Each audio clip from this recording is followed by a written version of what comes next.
అత్తయ్య. అమ్మా ఉన్నతి, నీ ధ్రువ తొందరగా ఇంటికొచ్చేయాలని నువ్వు కోరుకుంటున్నావా? అవునత్తయ్య, నాకింకేం అక్కర్లేదు, నాకు ధ్రువ్ కావాలంతే. అయితే నేను నీకు ఒక అడ్రస్ పంపిస్తాను, నువ్వు డైరెక్ట్గా వచ్చి నన్ను కలు. ఇప్పుడా? ఇప్పుడే. అలాగే అత్తయ్య, నేను ఇప్పుడు వచ్చేస్తాను. సరే.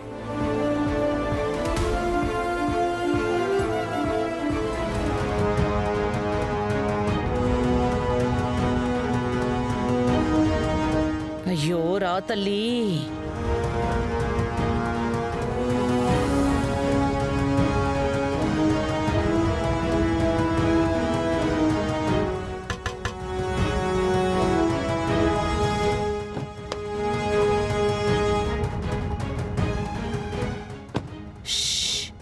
డ్రైవర్ గారు కొంచెం బయటకెళ్తారా? అత్తయ్య, ఈ టైంలో నేను ఇక్కడికి రావడం వల్ల ధ్రువ్ జైలు నుంచి బయటికి ఎలా వస్తాడు? దీంతో వస్తాడు. తీసుకో. ఇదేంటి? డబ్బులు మొత్తం 5 లక్షలు. 5 లక్షలా? కానీ 5 లక్షలు ఏం సరిపోతాయి?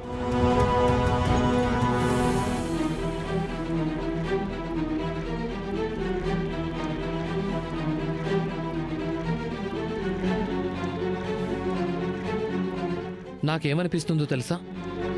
అక్కడికి పోలీసుల్ని రాఘవే పంపించుంటాడు. క్రిమినల్స్కి ఇలాగే జరగాలి కూడా. అతను చేసిన పని తర్వాత నేను తనని కాపాడడానికి పరుగులు తీస్తాననుకుంటున్నావా? ఇదంతా మీ పనే కదా? ఏంటి? నా మీద పగ తీర్చుకోవడానికి చేశారు. ఏం చేశాను నేను? అమాయకంగా మాట్లాడకండి రాఘవ్. మీరేం చేశారనేది నాకు బాగా తెలుసు. ధ్రువ్ని అరెస్ట్ చేయమని చెప్పి పోలీసుల్ని మీరే పంపించారుగా. నిజానికి ఇదంతా మీరు ధ్రువ్కి కాదు, నాకు బుద్ధి చెప్పాలని ఇలా చేశారు. మీరు కోపం తీర్చుకునే పద్ధతి ఇదే కదా, అందుకనే మీరు ఆ దారి ఎంచుకున్నారు. అలా అయితే మీరు నన్ను ఎక్కువగా బాధ పెట్టొచ్చని మీకు తెలియకపోవచ్చు, కాబట్టి నేను చెప్తున్నాను. నేనే ధ్రువ్ని అక్కడ దాచిపెట్టుంచానని మీకు అనిపిస్తుందేమో, కానీ అది తప్పు. నేను తనని కలవడానికి అక్కడికి ఎందుకు వెళ్ళానంటే తనకి నచ్చ చెప్పాలనుకున్నాను. తను తప్పు చేశాడు అని, తన తప్పును ఒప్పుకొని పోలీసులకి సరెండర్ కావాలని. కానీ మీరు నన్ను శిక్షించడానికి తొందరపడిపోయారు.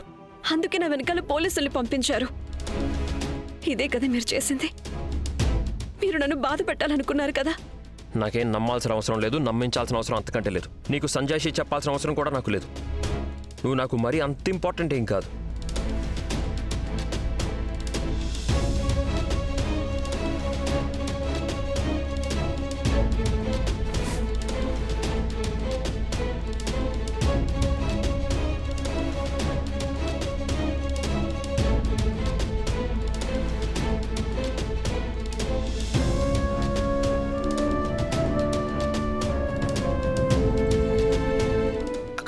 అడ్రస్ రాసుకో.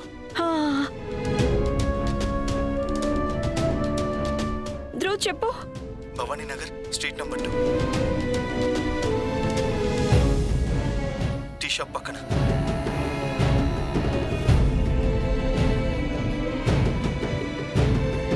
Hello police station. మీరు పారిపోయిన నేరస్తుడు ధ్రువ్ చౌదరి కోసం వెతుకుతున్నారు కదా? అవునండి, నేను తన అడ్రస్ మీకు చెప్పగలను. అలాగే రాసుకోండి ప్లీజ్.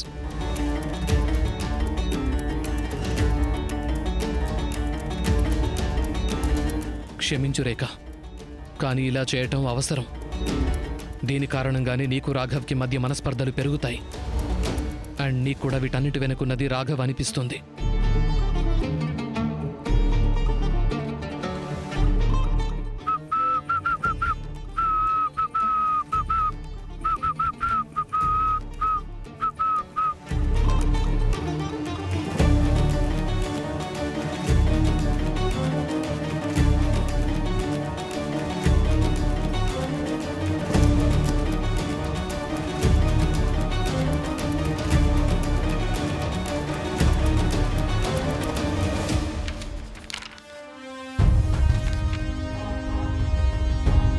ఇప్పుడంటే నువ్వు నాతో ఫోటోషాప్లో కనిపిస్తున్నావు, కానీ ఆ రోజు త్వరలోనే వస్తుంది. నువ్వు వాస్తవంగా కూడా నా పక్కనే ఉంటావు. ఐఎమ్ సారీ రేఖ, నేను ఇది చేయాల్సి వచ్చింది. రాఘవ్ నిన్ను డిజర్వ్ చెయ్యడు. నిన్ను నేను డిజర్వ్ చేస్తాను. నువ్వంటే నాకు చాలా ఇష్టం, చాలా ప్రేమిస్తున్నాను. నిన్ను అర్థం చేసుకోగలను కూడా. అసలైనా రాఘవ్ మోసం చేసి నిన్ను అమ్మని నా నుంచి లాక్కున్నాడు. ఇప్పుడు నా వంతు. నేను మీ ఇద్దరిని తిరిగి దక్కించుకొని తీరుతాను.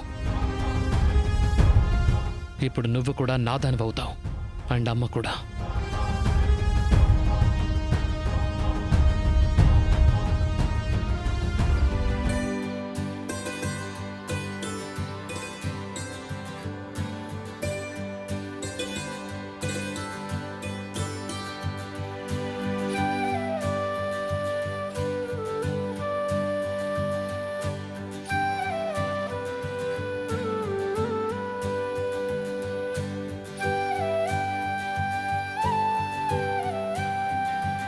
రేఖ, ఒక ముత్తైదు అలంకరణ మంగళసూత్రం లేకపోతే బోసిగా ఉంటుంది కదా. తెలుసు నర్మదా ఆంటీ, కానీ నా అలంకరణ 13 రోజుల పాటు బోసుగా ఉండాలి. ఏంటి 13 రోజులా? కానీ ఎందుకు? తప్పట్లేదు నర్మదా ఆంటీ, అది నా మంగళసూత్రం హుక్ లూజ్ అయిపోయింది. నేను పిన్ని గారికి ఇచ్చి వాళ్ళ ఫ్యామిలీ జ్యువెలరీతో సరిచేయించమని చెప్పాను. కానీ పిన్ని గారు ఏ జ్యువెలరీకి ఇచ్చారో వాళ్ళ ఇంట్లో ఎవరో చనిపోయారట. అందుకని 13 రోజుల పాటు వాళ్ళ షాప్ క్లోజ్. సరే నర్మదా ఆంటీ, నాకు చాలా లేట్ అయిపోతుంది. ధ్రువ్కి బెయిల్ ఇప్పించడానికి ప్రయత్నిస్తున్నాను కదా, సో చాలా పనులున్నాయి. నేను వెళ్ళొస్తాను. పైగా ఇప్పుడు తన మంగళసూత్రం కూడా తీసి పారేసింది. రేఖ, రేఖ, రేఖ, ఒక్క నిమిషం. నువ్వు మంగళసూత్రం తీయడానికే కారణం ఇదే అయితే ఇదే రాఘవ్కి ఎందుకు చెప్పలేదు? ఎందుకంటే ఆయన నా మాట ఎక్కడ వింటున్నారంటే, నేను ఆయనకి ఏమైనా చెప్పాలని చూస్తుంటే నేనేదో అబద్ధాలు కథలు అల్లుతున్నట్టుగా అనిపిస్తుంది. మరి ఇంక నేను ఏం చెప్పినా ప్రయోజనం ఉండదు కదా. అండ్ అసలైన ఇప్పుడు మా బంధంలో ప్రతిదానికి సాక్ష్యాలు కావాల్సి వస్తున్నాయి. నేను అదే కదా శైలజ చెప్పేది. గారు? ఆ, ఒక్క నిమిషం. మీరు ఏ జ్యువెలర్కి ఇచ్చారు రేఖ మంగళసూత్రం రిపేర్ చేయడానికి? ఆ, కృష్ణ జ్యువెలర్స్. ఎందుకు? ఏదైనా అవకాశం ఉందా వాళ్ళు తొందరగా రిపేర్ చేసివ్వడానికి? లేదు, బహుశా అది సాధ్యం కాదేమో. వాళ్ళ ఇంట్లో ఎవరో చనిపోయారు. నేను రేఖకి చెప్పాను కూడా. ఏమా? అవును పిన్ని గారు. ఒక్క నిమిషం, ఒక ఇంపార్టెంట్ కాల్. నర్మదా ఆంటీ, మీరు ప్లీజ్ నా గురించి కంగారు పడ్డం మానేయండి. ఉన్నతి ప్రాబ్లం నాకంటే చాలా పెద్దది అండ్ తనకి మీ అవసరం ఉంది. మీరు తనకి ఫోన్ చేస్తూ ఉండండి, నేను వెళ్ళొస్తాను. నేను రాఘవ్తో మాట్లాడి తీరాలి.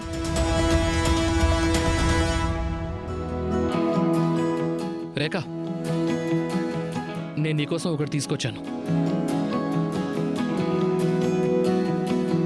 ఇందులో ధ్రువ్ బెయిల్ బాండ్ కోసం 5 లక్షలున్నాయి.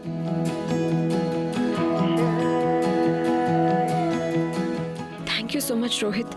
ఇప్పుడు నీకేం కావాలి? నేను ప్రపంచంలోనే అరిగిపోయిన రికార్డ్ వేయాలా? ఫ్రెండ్షిప్లో no sorry no thank you అని? వద్దు, genuinely thank you and sorry కూడా.